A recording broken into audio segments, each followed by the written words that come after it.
जो समंदर को पार करते हैं वो कुएं कब शुमार करते हैं, तुम कबूतर ही ताकते रहना, हम सितारे शिकार करते हैं। हेलो गाइस, मैं हूं डॉक्टर नज़र और आपका स्वागत करता हूं आज के इस वंडरफुल वीडियो में फतवा फाउंडेशन के एजुकेशनल प्लेटफॉर्म पर। आज मैं लेकर आया हूं आपके लिए कुछ सेंटेंसेस जो एक्सप्रेशन से भरे हुए सेंटेंसेस हैं। इनको बोलकर आप अपने समाज में, अपने दोस्तों में, सोसाइटी में बेहतर मुकाम हासिल कर पाओगे। इनको शुरू करने से पहले मैं आपके साथ कुछ बातें शेयर करना चाहता हूं किसी विद्वान की। जब भी हम इंग्लिश बोलना शुरू करते हैं या कुछ नया काम करना चाहते हैं तो हमें कुछ बातें हैं जो पीछे धकेलती हैं। उन बातों को शेयर करेंगे और कोशिश करेंगे कि उन बातों को अपनी ज़िंदगी से निकाल दें ताकि हम एक बेहतर अचीवर बन सकें और बेहतर इंग्लिश स्पीकर बन सकें। Let's start. पहला पॉइंट है जो विद्वान ने कहा है कि जब भी हम कोई काम करने चलते हैं तो हमें डर रहता है, लोग क्या कहेंगे। हमें डर रहता है लोग क्या कहेंगे, हमारे दोस्त क्या कहेंगे, हमारे घर वाले क्या कहेंगे, सोसाइटी के लोग क्या कहेंगे। लोगों की वजह से हम उस काम को गिव अप कर देते हैं, इंग्लिश नहीं बोलते हैं या कोई काम छोड़ देते हैं। तो प्लीज़ पॉइंट नंबर 1 याद रखिए, लोग क्या कहेंगे। एक मूवी आई थी हिंदी सिनेमा में, उसमें एक गाना था, किशोर कुमार जी ने एक गाना सुनाया था कि कुछ तो लोग कहेंगे। लोगों का काम है कहना, छोड़ो इन बेकार की बातों में कहीं बीत न जाए रहना। तो प्लीज़ इन बातों में अपना समय ना गवाइए, शुरू करिए अपने सफ़र को। इस बात को ध्यान रखिए, लोग क्या कहेंगे इस पर अमल नहीं करना है, किसी की नहीं सुनना है, अपने कान बंद रखना है, अपने सफ़र को जारी रखना है। नेक्स्ट इज मेरा मूड नहीं है। ये भी बहुत अच्छा बहाना है कुछ ना करने वालों के लिए। तीसरा है मुझसे नहीं होगा। काम करने से पहले ही हार मान लेते हैं, गिव अप कर देते हैं, छोड़ देते हैं, कमजोरी, खुद को कमजोर मान लेते हैं, मुझसे नहीं होगा। तो प्लीज़ इस पॉइंट को भी ध्यान रखिए, इसको ज़िंदगी से निकाल फेंकिए। एंड नेक्स्ट पॉइंट इज मेरी किस्मत खराब है। काम खुद नहीं करना चाहते, आगे बढ़ना नहीं चाहते, कुछ करने का मन नहीं है और दोषी किस्मत को ठहरा देते हैं। तो प्लीज़ ऐसा मत करिए। किस्मत कभी किसी के साथ अन्याय नहीं करती। किस्मत हमेशा उन लोगों के साथ रहती है जो काम पर डटे रहते हैं, अपने प्रयास पर सफल हो जाते हैं, कोशिश करते रहते हैं, उनके साथ किस्मत आ जाती है। कहते हैं ना, मंजिलें बस उन्हीं को मिलती है जिनके सपनों में जान होती है। सिर्फ पंखों से कुछ नहीं होता, हौसलों में उड़ान होती है। And the last one is मेरे पास टाइम नहीं है। एक ये भी बहाना है। तो प्लीज़ ये जो 5 पॉइंट हैं बहानेबाजी के, इनको दिमाग से निकालिए, अपनी जिंदगी में शामिल कीजिए। अच्छी बातों को, पॉजिटिविटी को शामिल कीजिए, नकारात्मक सोचों को बाहर निकालिए और सफर पर और निकलिए अपने अच्छे सफर की तरफ। एक बार फिर से रिपीट करते हैं इन 5 बातों को। लोग क्या कहेंगे।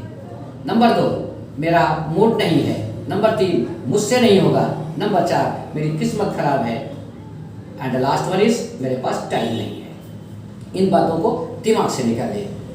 और हाँ, एक बात और बहुत ज़रूरी बता दूँ, जब भी हम इंग्लिश बोलने चलते हैं तो हमें एक डर रहता है कि लोग क्या कहेंगे, कहीं गलती ना हो जाए। बहुत ध्यान रखिए, दुनिया में कोई भी परफेक्ट व्यक्ति नहीं है। गलतियां होना इंसानों से स्वाभाविक है। गलतियां होंगी तभी तो सुधार आएगा। गलती के डर से आप इंग्लिश ना बोलो, ये बहुत बड़ी गलती है। प्लीज़ ऐसी गलती ना करिएगा। आज से ही अपने इंग्लिश के सफ़र को शुरू करिए। गलतियां होंगी, सुधार आता रहेगा। एक ना एक दिन आप बहुत perfect English speaker, fluent English speaker बन जाओगे। इंग्लिश बोलने के लिए, इम्प्रेसिव इंग्लिश बोलने के लिए किसी विद्वान ने एक और सजेशन दिया है, मैं उसको भी आपसे शेयर करना चाहूँगा। उसने कहा है कि to speak good English, facial expressions, body movement and voice variations are mandatory. Feel the emotions of the words and then speak. Bring expressions in your voice and on face.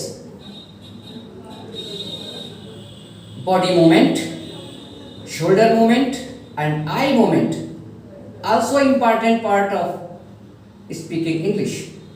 So please ध्यान दीजिए और अपनी English को बेहतर कीजिए।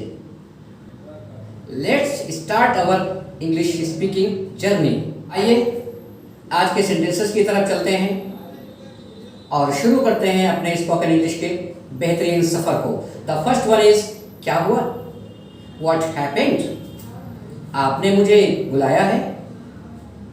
कभी होता यह है कि आपकी मॉम, आपके फादर आपको आवाज़ देते हैं, आपको बुलाते हैं और आप फ़ौरन उनके पास पहुंचते हो और कहते हो, मॉम क्या आपने मुझे बुलाया है? Mom have you called for me? कभी ऐसी सिचुएशन होती है कि माँ आपको बुला रही होती हैं और आप घर पे नहीं होते हो, कहीं बाहर होते हो।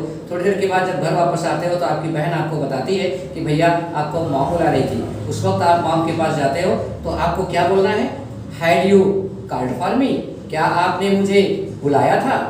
पहले वाले सेंटेंस में था उन्होंने आवाज़ दिया, आप फौरन आ गए, तो आपने हैव का इस्तेमाल किया। दूसरे वाले सेंटेंस में आप उस वक्त मौजूद नहीं हैं, थोड़ी देर बाद आए हैं, तो आपने हैड का इस्तेमाल किया। Mom had you called for me? मैं चलूं? मे आई गो? मे आई लीव भी कह सकते हैं। मे आई लीव, मे आई गो, दोनों सेंटेंस की मीनिंग एक ही है। मैं चलूं, मैं भी चलूं। मे आई अकम्पनी यू, मतलब आप जा रहे हो, क्या मैं भी आपके साथ चलूं?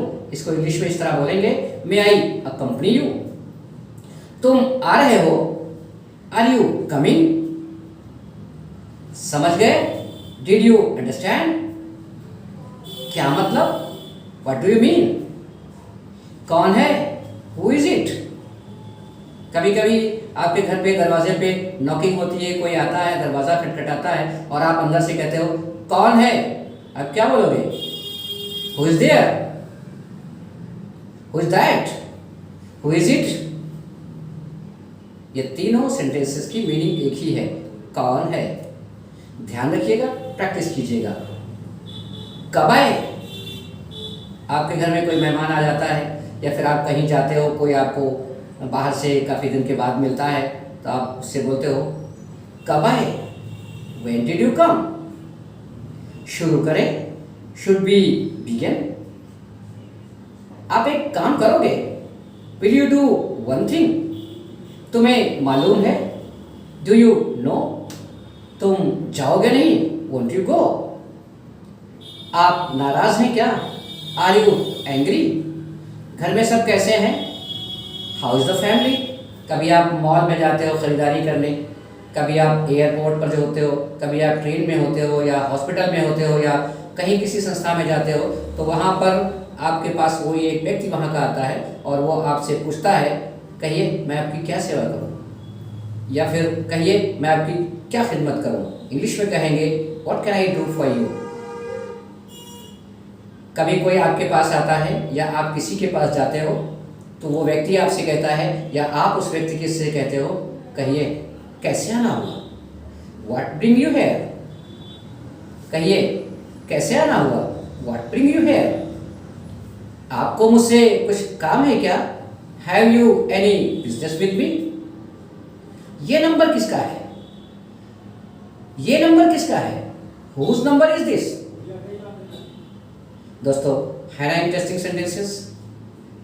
इनको सीखिए, इनको बोलिए, अपनी रोज़ाना की लाइफ में इन सेंटेंसेस को यूज़ कीजिए, अपने घर में, अपने फ्रेंड्स में, अपने स्कूल कॉलेजेस में, अपनी सोसाइटी में, और पाइए एक बेहतर मुकाम। मैं दावे के साथ कह सकता हूँ कि वो दिन दूर नहीं है कि आप एक बहुत अच्छे एंड फ्लुएंट इंग्लिश स्पीकर बन जाओगे। कैसा लगा ये वीडियो? अपनी राय कमेंट सेक्शन में ज़रूर दीजिएगा।